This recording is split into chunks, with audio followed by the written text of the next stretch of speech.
My name is Jacobo Sefami. I'm the acting director of the Jewish Studies program here at UCI. I'm very, very happy to see this turnout. Thrilled with the generosity of Dean Chemerinsky and accepting to give this talk. As you know, the Jewish Studies program at UCI, we are trying to make it stronger. And what a wonderful opportunity for us is to have Dean Chemerinsky give this talk today. Before I start introducing Dean Chemerinsky, I'd like to thank the Jewish Federation of Orange County Rose Project for co-sponsoring this event. I would like to also thank Vicky Ruiz, our Dean, who has always been very supportive of the Jewish Studies program, and particularly Glenn Levine and Deidre, who give the actual support for the event, taking care of everything. Thank you very much, Glenn. Please don't forget, if you haven't done so, for us it's very hard to reach to you for future events. Please don't forget to sign your name.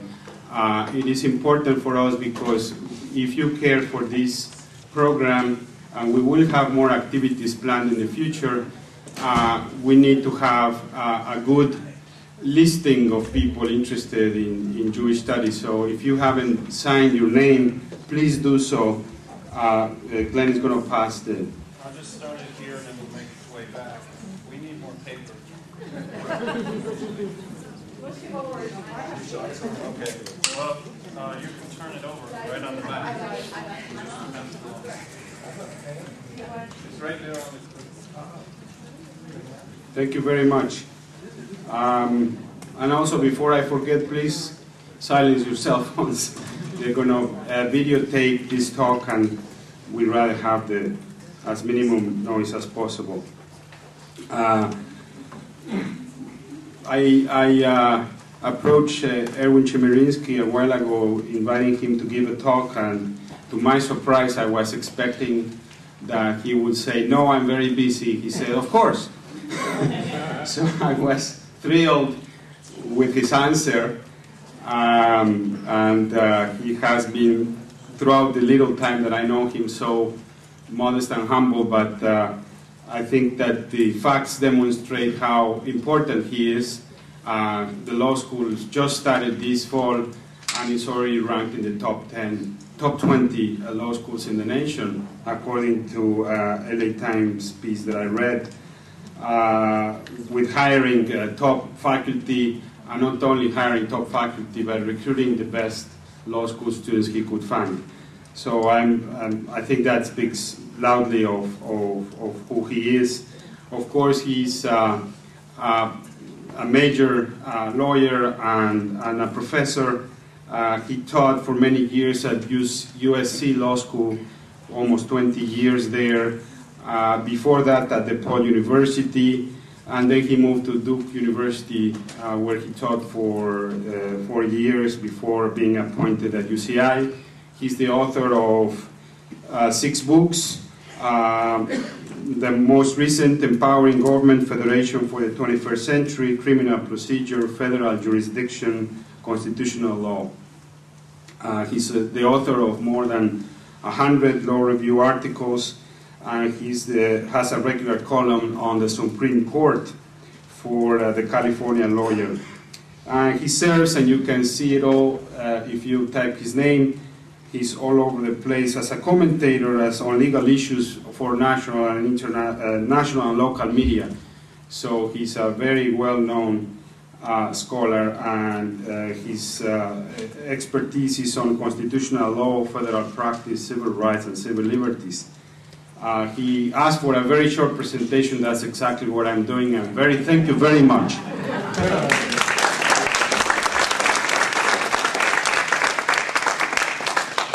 Thank you so much for the incredibly kind introduction. Thanks to all of you for coming here on a Tuesday night of a holiday week.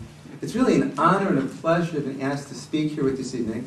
I'm very proud now to be one of the affiliated faculty with the Jewish Studies program. This is my second year at UCI, and I very much look forward to being actively involved in Jewish life here on campus. I was particularly excited when I was asked to speak with you tonight about the relationship between Judaism and the Constitution. This gave me an opportunity to think about two very important parts of my life. I spent the last 30 years as a law professor, teaching and writing about constitutional law, litigating constitutional cases in the lower courts and in the Supreme Court. And Judaism is an enormously important part of my background and my identity. So I thought what I'd do tonight is talk about the relationship between Judaism and constitutional law in a couple of different ways.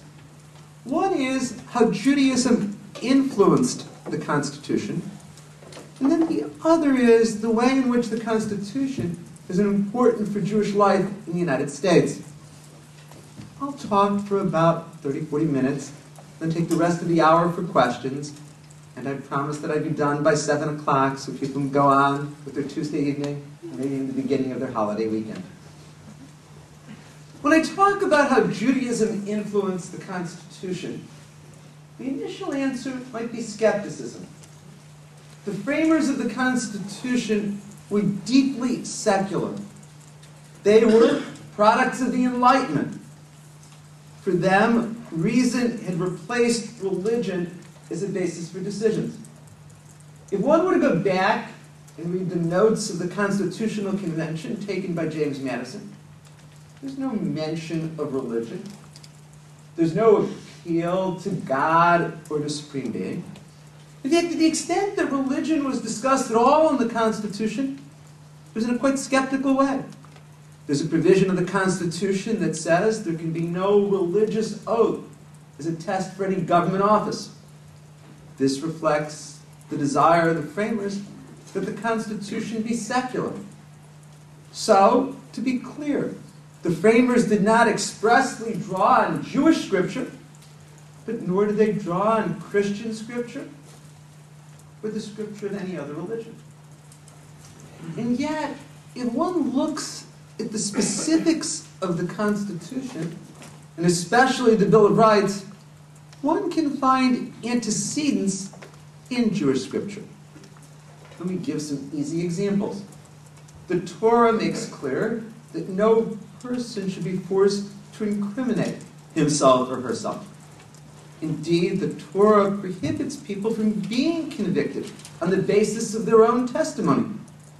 This is then embodied in the Fifth Amendment to the United States Constitution, which creates a privilege against self-incrimination. The Torah says that any person who's tried for a crime has a right to confront his or her accusers. This is embodied in the Sixth Amendment, which has what is known as the Confrontation Clause, specifically guaranteeing the right of a person tried for a crime to confront his or her accusers. The Torah says that no person should be twice tried for the same crime.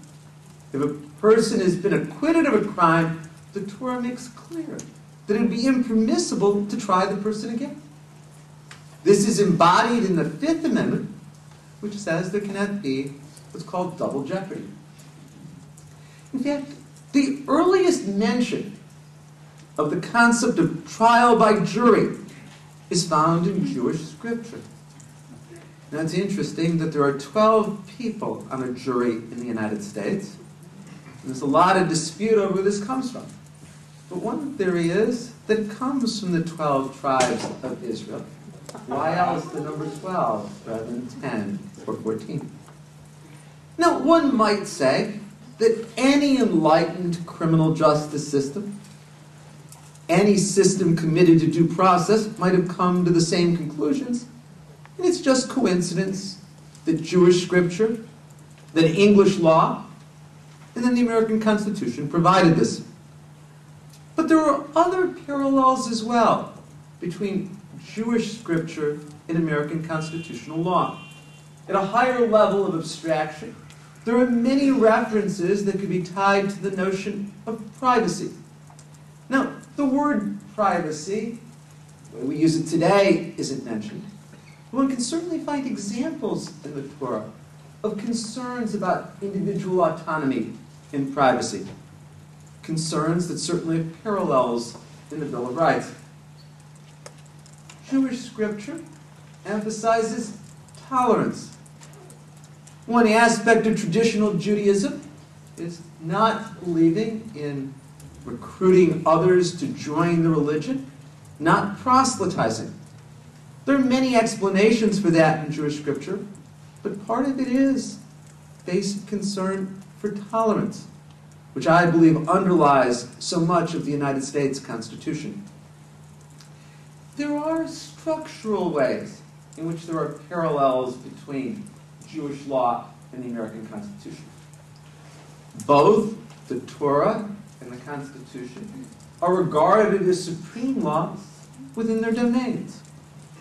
Each has to be interpreted to be applied to a modern world. While the Torah makes clear that the Sabbath, Shabbat, is to be observed, what that means in our modern world requires choices and decisions. Is turning on lights a matter of work for the Sabbath? Is opening a refrigerator, if there's a light in the refrigerator, work? Is turning on a stove work? Well, what if there's a little flame on the stove and you're just turning it up? Is that work? These aren't issues that the Torah could possibly have dealt with. Well, we can come up with similar examples with regard to the Constitution. Think of the First Amendment. It protects speech. Does that include the internet? Or what about the Fourth Amendment? It protects people in their privacy by saying that there cannot be searches of homes or persons without probable cause based on a warrant. Is electronic eavesdropping that doesn't enter the home a search that violates the Fourth Amendment? Initially, the Supreme Court said no. Originally, the Supreme Court said if the police can do the wiretapping without entering the premises, there's no need for a warrant. Ultimately, in the 1960s, the Supreme Court changed that.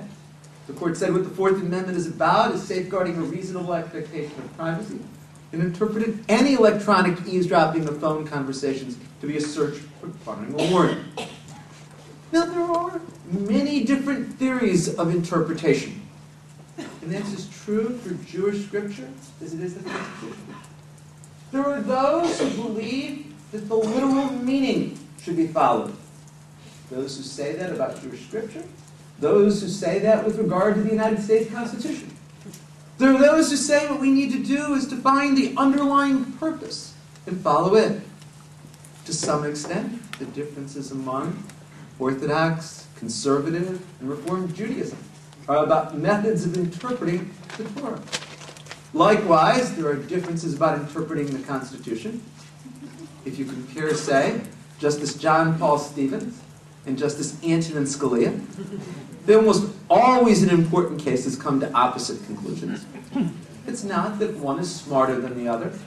They're both extremely intelligent men. It's not that one knows constitutional law better than the other.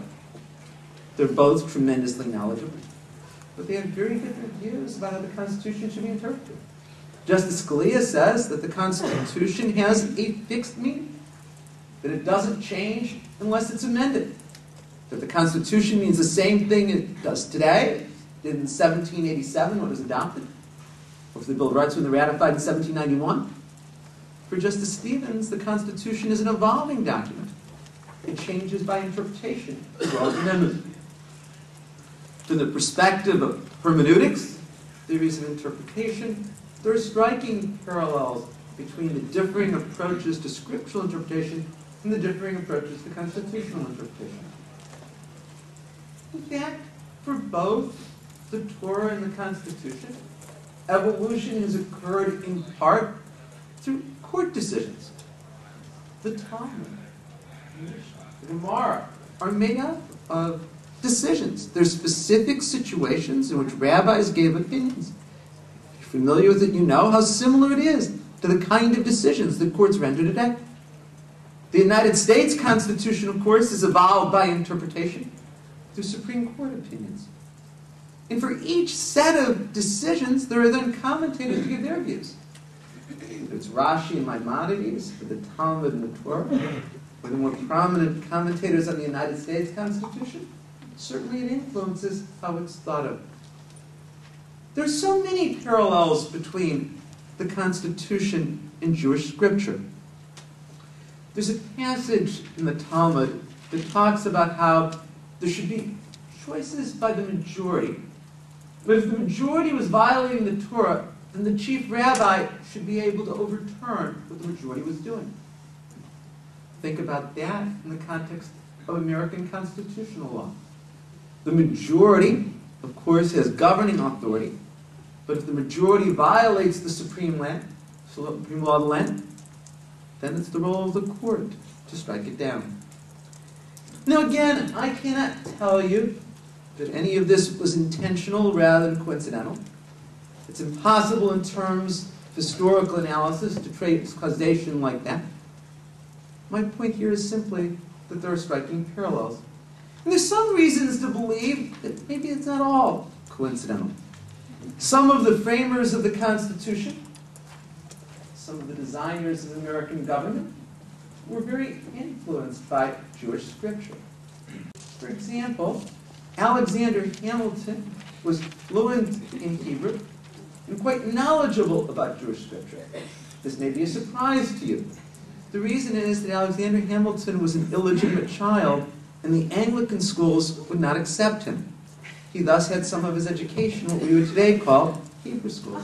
There was actually a moment where, according to his biographers, Hamilton thought of having Hebrew rather than English be the official language of the United States. English was the language of the crown. Above all, the framers were rejecting the crown. The idea of an alternative language thus had some appeal. Can you imagine how different American history and world history had been had Hamilton had his way with regard to this? When Thomas Jefferson drew his first diagram of a seal of the United States, it was an image of Moses leading the Jewish people away from the Pharaoh. Why this is a possible seal of the United States? For Jefferson, like so many of his generation, what the United States was doing was taking people away from the oppressive regime of the crown in England. So in all of these ways, I think it's important to see there were important contributions of Jewish scripture to constitutional thought, contributions that last to this day. Well, the second part of my remarks look to, well, what's been the contribution of Jews to the Constitution? There weren't a large number of Jews in the United States at the time the Constitution was ratified, but there were some. When there was a major parade through the streets of Philadelphia to celebrate the ratifying of the Constitution, a rabbi walked arm in arm with other clergy at the time so as to celebrate this momentous accomplishment. And indeed, throughout American history, Jews have played a prominent role in every aspect of constitutional development. Over the course of American history, there have been 7 Jewish justices on the United States Supreme Court: Louis Brandeis, Felix Frankfurter, Benjamin Cardozo, Arthur Goldberg, Abe Fortas, Ruth Bader Ginsburg, Stephen Breyer. None of these individuals were particularly observant in a religious sense. Justice Ginsburg may be the most observant of this group. This group certainly spanned an ideological spectrum. Felix Frankfurter was thought to be quite liberal when he went on the Supreme Court, but was very conservative as a Supreme Court justice. On the other hand, I think that Justice Ginsburg was regarded as one of a couple of the most liberal justices now on the Supreme Court. Each of these justices, in his or her own way, made a mark on the Supreme Court, some more than others. I think that Louis Brandeis is regarded as one of the greatest justices ever to serve. Arthur Goldberg is regarded as one of the justices who made one of the most monumental mistakes ever to serve. The reason I say this, you might remember, is Goldberg, after a relatively short time on the Supreme Court, was persuaded by President Lyndon Johnson to leave the Supreme Court so as to become ambassador to the United Nations. According to David Halberstam's magnificent book, The Best and the Brightest, Johnson, who was tremendously persuasive, convinced Goldberg that he was the only one who could bring world peace.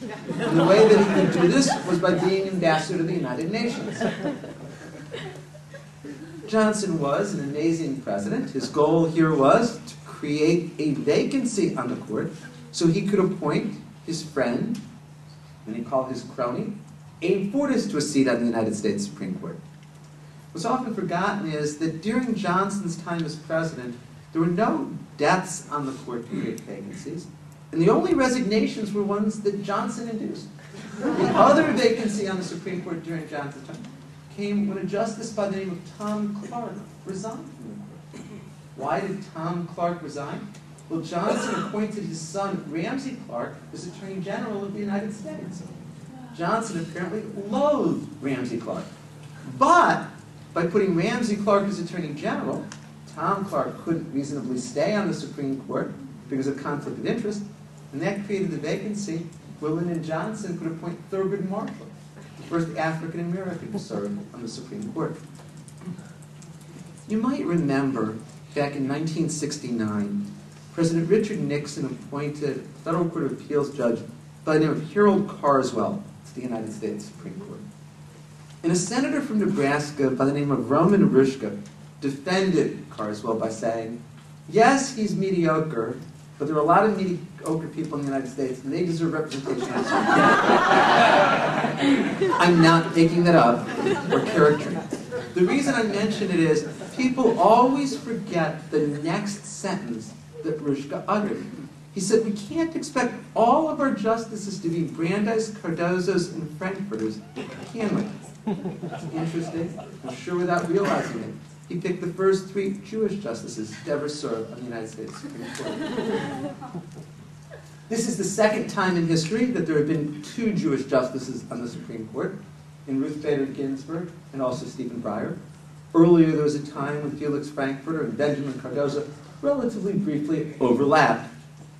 When the first justice was appointed to the United States Supreme Court, Louis Brandeis, it was tremendously controversial. And should you go back and read the accounts of the time, or read the biographies of Brandeis, there's no doubt that anti-Semitism played an enormous role in that. Every living president of the American Bar Association opposed Brandeis being confirmed to the United States Supreme Court. It wasn't for lack of qualifications. He was the leading lawyer of his generation. It wasn't for his views being out of touch. It was, in large part, simply because he was Jewish. And it's notable that when Breyer was appointed in 1994, no one even mentioned that there was already a Jewish justice on the Supreme Court. These 7 justices, each in their own way, have made an enormously important contribution to constitutional law. And I think it's clear that even if they weren't personally religiously observant, they were deeply influenced by Jewish culture and tradition that was then reflected in their decisions. Louis Brandeis is much known for an 1890 Law Review article, as he is for anything in the Supreme Court, where he first coined the phrase in the United States, the right to privacy. And so many of the notions that he talked about privacy and reputation, can be tied back to Jewish scripture. We go on through each of the justices in talking about the ways in which Judaism influenced them and then their decisions. Of course, constitutional law is not just a product of the justices on the court. The lawyers also have the ability to influence the development of the law. And especially as a lawyer, I like to believe we have a significant ability to influence the development of the law. Some of the leading lawyers, especially with regard to civil rights matters, were Jewish. Jack Greenberg was one of the lawyers who litigated Brown versus Board of Education. He later served as the president of the NAACP Legal Defense Fund and brought some of the most important civil rights cases of our generation. In fact, if you look today at the leading civil rights and civil liberties organizations around the country, a strikingly large number of them are led by Jewish men and women. You could talk about Steve Shapiro, the legal director of the ACLU nationally, Mark Rosenbaum, the legal director of the ACLU of Southern California, and on with the list. Now, I think none of this is coincidence. I remember from my earliest days at Hebrew school, being taught about tikkun olam, the obligation of each individual to help heal a broken world. And I don't think it's coincidental that such a disproportionate number of public interest lawyers, civil rights lawyers, civil liberties lawyers come from that Jewish tradition. There's another way in which the Constitution has been very important for Jews. And this is the extent to which the Constitution has allowed Jews to thrive and prosper in the United States for a longer period of time than any country in the world since the destruction of the temples. This isn't hyperbole. Think of the history of the Jews. Think of country after country where they were expelled or even exterminated. I don't deny, of course, the experience of many Jews with anti-Semitism. I have no doubt that many in this room can tell their own stories of times they suffered anti-Semitism. But still, when you think of the success of the Jews in the United States, economically, socially, politically, I think it is clearly because of the United States Constitution. There's many ways in which the Constitution has been crucial for Jews in the United States, but I would focus on the provisions of the First Amendment. There are two with regard to religion.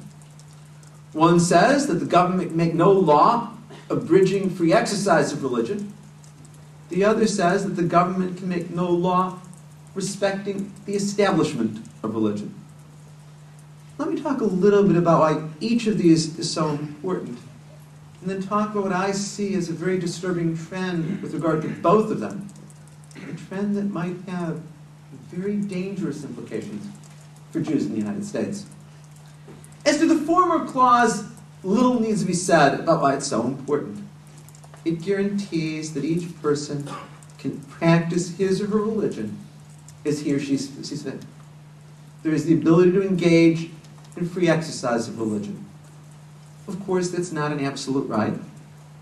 People don't have the liberty to injure others while practicing their religion. But this provision says to Jews, to those of all faiths, for that matter, to those of no faith, that they have the right to practice their religion as they choose, so long as they're not injuring others. Prior to the United States Constitution, written constitutions were rare across the world. England did not have a written constitution in 1787. England has never had a written constitution of the sort that exists in the United States. Free exercise of religion has been rare in so many countries of the world through so much of history. But it's been guaranteed by the United States Constitution ever since the First Amendment was ratified in 1791. Less obvious, but no less important, is the assurance that the government will make no law respecting the establishment of religion. If there ever were to be an established religion in this country, it would not be the Jewish religion. Jews are a small percentage of the country, about 2% of the population.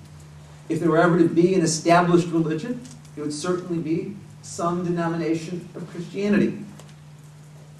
World history teaches us that when a nation establishes a religion, minority religions inevitably feel pressure, shame, coercion, sometimes even expulsion, or worse. The idea of no establishment of religion is so complementary with the assurance of free exercise of religion, because it says that the government is not going to take a position among religions or between religion and no religion. The religion is a matter of individual conscience. Justice Sandra Day O'Connor, I think, offered the best contemporary explanation of the Establishment Clause. She said that the central purpose of the Establishment Clause is making sure that everybody can feel comfortable with his or her government. Justice O'Connor said, once the government becomes aligned with a particular religion, those of a different religion inherently feel uncomfortable. Take examples.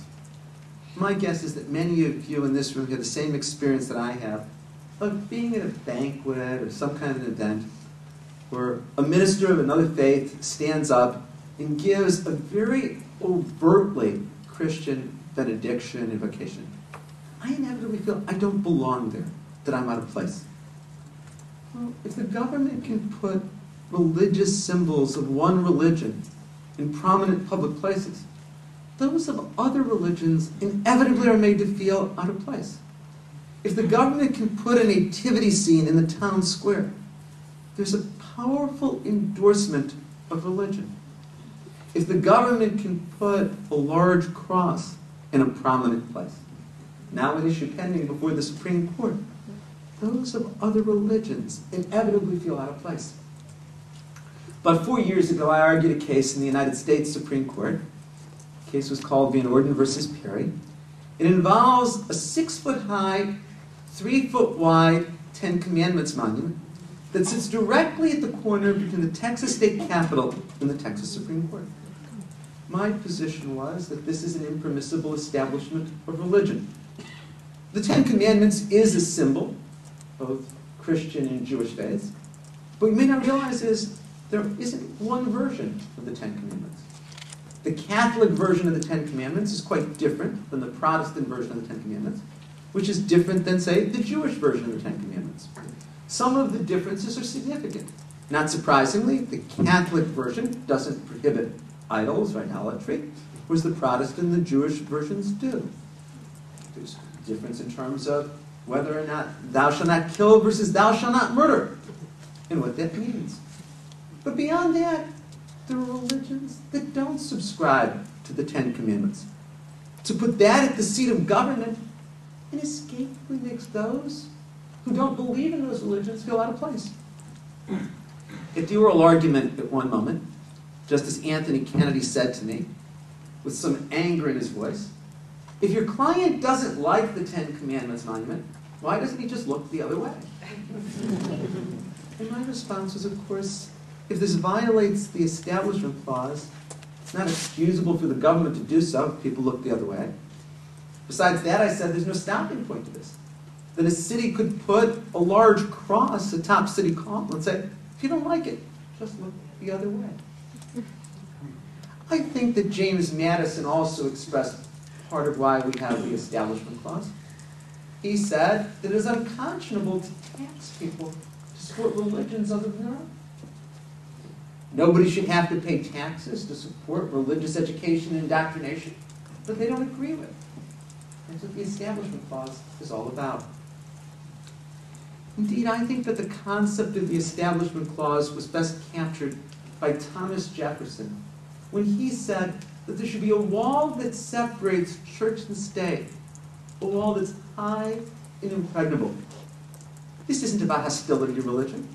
This is the notion that our government should be secular, the place for religion is people's homes, their churches, their synagogues, their mosques, their daily lives, but not in government. And my point this evening is, I think this has been so crucial to the success, prosperity, even the survival of the Jewish people in the United States. But now I want to suggest to you that I think the protections of both free exercise and establishment are in grave jeopardy right now.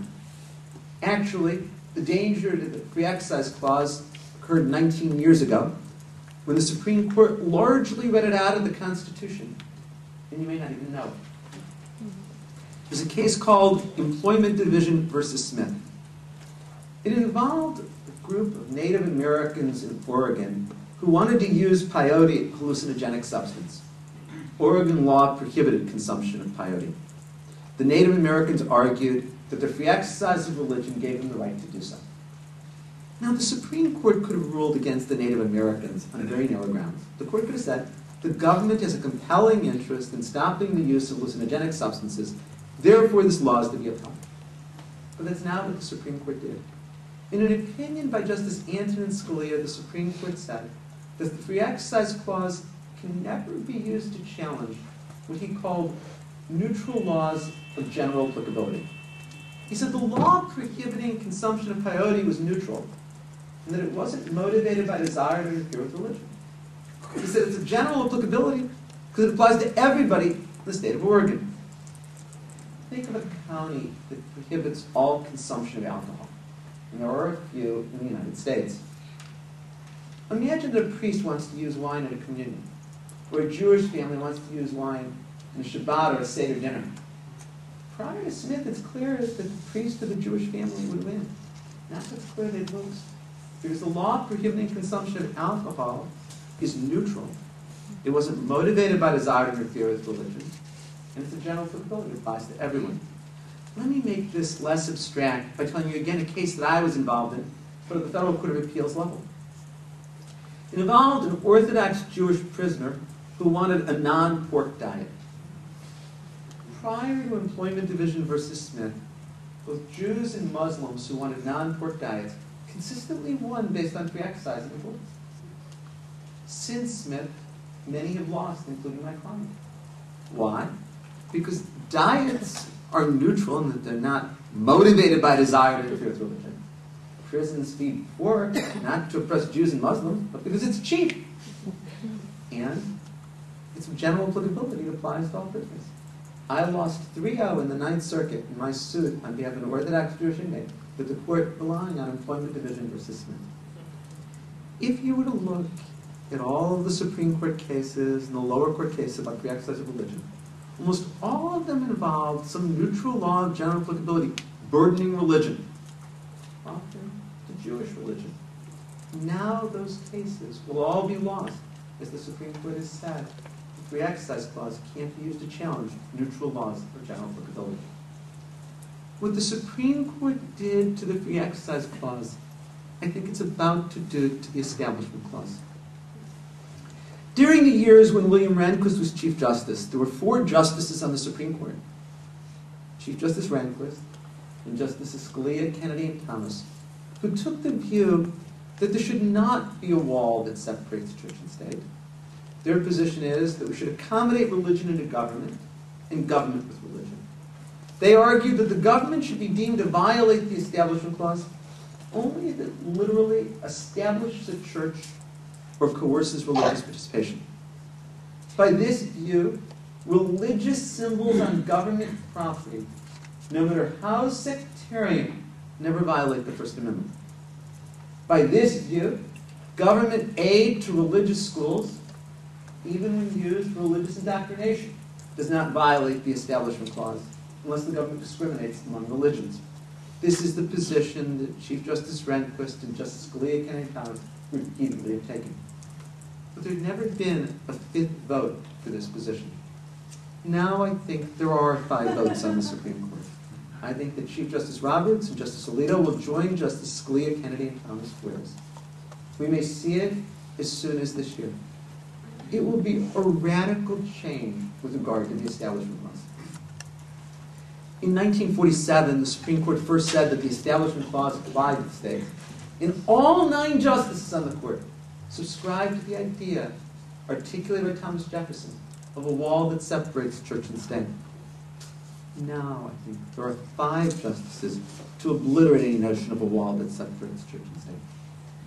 If you start with my premise that the Free Exercise Clause and the Establishment Clause have been so central to Jews in the United States, their effective elimination is enormously distorted. Let me tell you one other factoid and use it for my conclusion. Did you know that in the Liberty Bell in Philadelphia there are inscribed words from the Torah? If you look at any book about the Liberty Bell, it will tell you that inscribed there are the words, "Proclaim liberty throughout the land unto all inhabitants thereof." It was put there when the Liberty Bell was first designed. It's obviously been there ever since. Those are the words that come from the Torah. I believe that the freedoms that Jews were central to creating, the freedoms that have been so important to protecting Jews, don't exist because they're on parchment under glass in Washington, D.C. They come because people have sacrificed and worked to protect them. And so perhaps, as we think about Jews in the Constitution, it's important for us to reaffirm the words that are found in the Liberty Bell. Proclaim liberty throughout the land unto all the inhabitants thereof. I've talked as I promised I would, exactly 40 minutes, and now I'm glad to use the rest of the time for any questions.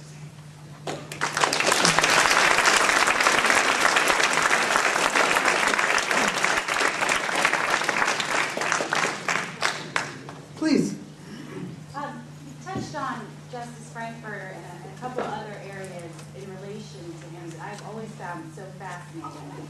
I think the best way I've ever heard it put, David Mamet said that even in the most secular Jew, the last vestige you'll see is a commitment to social justice. And as a recently graduated law student, trying to work in the public interest sector myself, I've found that to be true among my secular Jewish peers. And I wonder, in Justice Frankfurter's case, his adamant sort of refusal, I think it was even explicit, to acknowledge that his Judaism would have any effect on the way that he would decide cases or operate. I'm curious about that, whether that might have been an overcompensation for his political activity or his, pre-Lenin way of addressing the issue. It's a great question. There's a wonderful biography of Felix Frankfurter. It's now about 25 years old, by a man by the name of Hirsch, called The Enigma of Felix Frankfurter. And what the book sets out to talk about is, how did Frankfurter, the liberal law professor who defended Sacco and Vanzetti, become the conservative and at times almost reactionary Supreme Court justice? And that is a real puzzle. Unless you think I'm overstating with regard to Frankfurter, when the Supreme Court said that malapportionment of legislatures could be challenged in court, what Earl Warren said was the most important triumph in his Chief Justice, Frankfurter wrote a vehement, even a vitriolic dissent.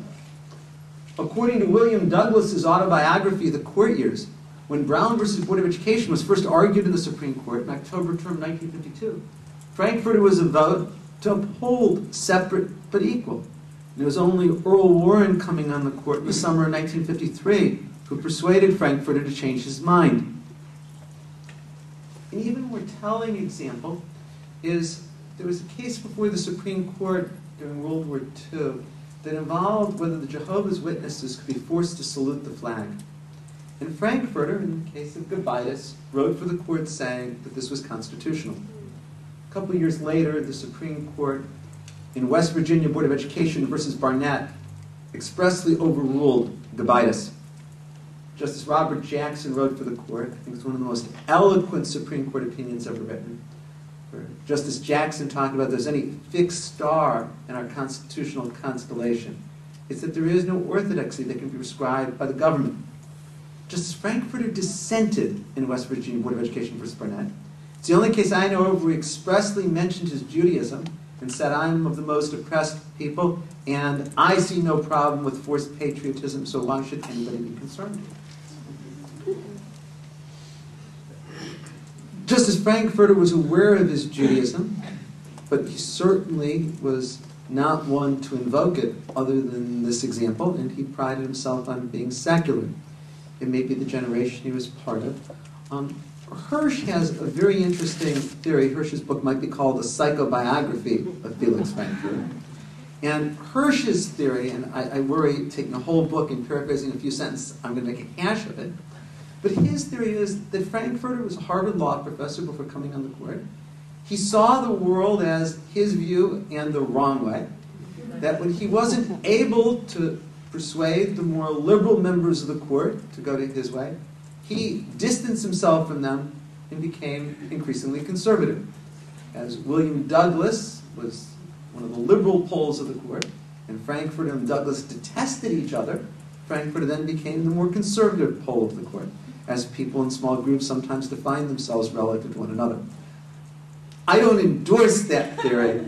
I don't know, but it is, as I say, it's a wonderful book, and it's called The Enigma of Felix Frankfurter. There's, by the way, also, if we're going to talk about books and biographies of Jewish justices, there's a brand new book by Melvin Urowski, a biography of Louis Brandeis, and it's just terrific. I've read a few biographies of Brandeis. Philip Strum did a really terrific one a few years ago, but this I think is the best that I've read. And it's brand new. I mean, it just come out in the last few months. Other questions that I can answer of any sort? Please. Hi. Hi, I came in late, but when you were mentioning Smith versus Oregon, and I'm wondering if you know, that's been a very criticized decision, and I'm wondering if you think that there's any chance that that would be overturned, or that the current makeup of the court would make that less likely than even, say, 5 years ago. There are no signals from the court that it's willing to reconsider Smith. The post-Smith history, as you know, is quite complicated. Congress adopted a statute in 1993, the Religious Freedom Restoration Act, that was meant to overturn Employment Division versus Smith. In 1997, the Supreme Court declared that unconstitutional as applying to state and local governments as exceeding the scope of Congress's power. Congress then passed another statute, the Religious Land Use and Institutionalized Persons Act, that said at least in the areas of government land use decisions and when it comes to the government treating of institutionalized persons, prisoners, the Employment Division versus Smith is overruled. That statute has not been directly challenged in the United States Supreme Court on at least most grounds, and so it's not clear what's going to happen with regard to that. I don't count to 5 votes on the court that are willing to overrule Employment Division versus Smith. And again, to talk about a case doesn't really convey the impact of this case. Think about any of the things the government does that can burden religion. There was an incident in Anaheim a few years ago where a church wanted a homeless shelter in its basement, and it believed this was an important part of its practice of its religion.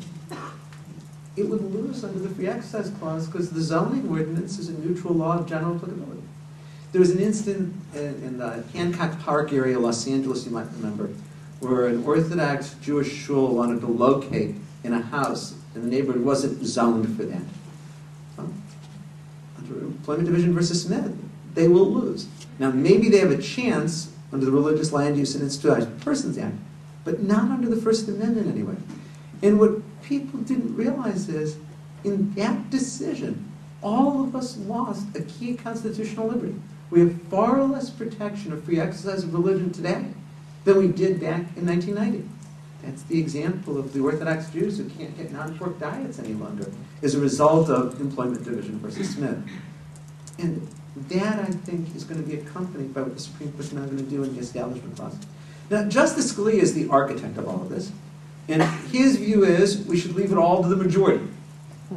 Justice Scalia says in Employment Division versus Smith that we should leave the protection of minority religions, exemptions from general law, to the majority. But to me, that's antithetical to what the Constitution is all about. Protecting minorities, whether religious minorities like Jews, or racial minorities, or political minorities. Justice Scalia takes the same position with regard to the Establishment Clause. Leave it all to the majority. One of the cases with regard to prayer in schools actually involved Jewish litigants was a case called Lee versus Weissman from 1992. A family was having a child graduating from their public middle school in Providence, Rhode Island. They had other children graduate, and there was always a clergy member delivering a religious invocation at graduation. So the family went to the principal and said, "We don't think there should be a clergy member delivering a religious invocation at graduation." And the principal said, "I understand, I hear you. I'll invite your rabbi to do this." And the family said, "No, you don't understand our point. It's not that we want our rabbi rather than a priest or a minister. It's we think that it violates the Establishment Clause." The principal went ahead. The ACLU brought a lawsuit on behalf of the Weissman family. And they won in the Supreme Court 5-4. The Supreme Court said that clergy-delivered prayers at public school graduations violate the Establishment Clause. Justice Scalia wrote a vehement, again, it would be fair to say it was a vitriolic dissent. And he said, we hear a lot about the minority that doesn't want prayer. What about the majority that does want prayer there? And that's his view of the Establishment Clause. But of course, you don't ever need rights in the Constitution to protect the majority. They can use the political process. You only need the rights in the Constitution to protect the minority. That's why I think both the Free Access Clause and the Establishment Clause have been so important for protecting religious minorities like Jews. Please, in the back. Even though it's not being forwarded as a religious doctrine or religious opinion. There's currently the discussion regarding the Senate approval of the health care issues and abortion being a major turning point in that discussion, which I would consider an agenda item of certain religious groups. Should we be concerned about some of these positions? I don't think the concern is based on religion, in the sense that even though opposition to abortion may be motivated by religion, that doesn't make it unconstitutional. The Supreme Court has made clear in a whole series of cases that the government never has to fund abortion if it doesn't want to fund abortion. And even though the opposition may be motivated by religion, well, so are many laws motivated by religion. Legislators in their morality may be motivated by religion. We can tie many laws back to religious teachings and doctrine.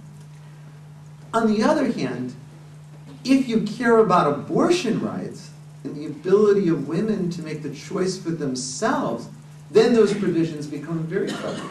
Because the provisions aren't just that the government won't pay for abortion, but that insurance companies can no longer pay for abortion.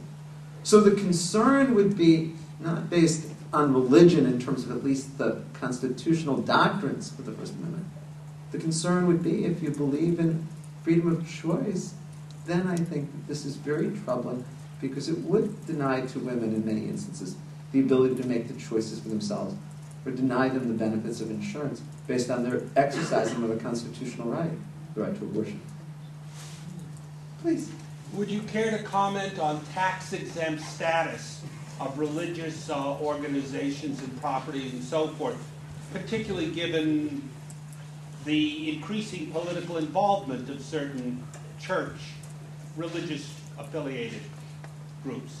The United States Supreme Court has upheld being able to give a tax exemption for religious property. I think the court was in part concerned by free exercise. If the government can tax religious property, then that might raise free exercise problems. The government is limited in its ability to have a tax specifically directed at newspapers. I think there's reason to be concerned about tax specifically directed at religion. But newspapers have to pay general sales taxes. Shouldn't religion have to pay general taxes as well? That said, the Supreme Court has consistently upheld tax exemptions for religion. I was involved in a case maybe 5 years ago that arose here in Orange County that got a fair amount of media attention. It involves a provision of the tax code adopted in 1954 that says that ministers of the gospel, that's the phrase in the tax code, can be paid a tax-exempt salary.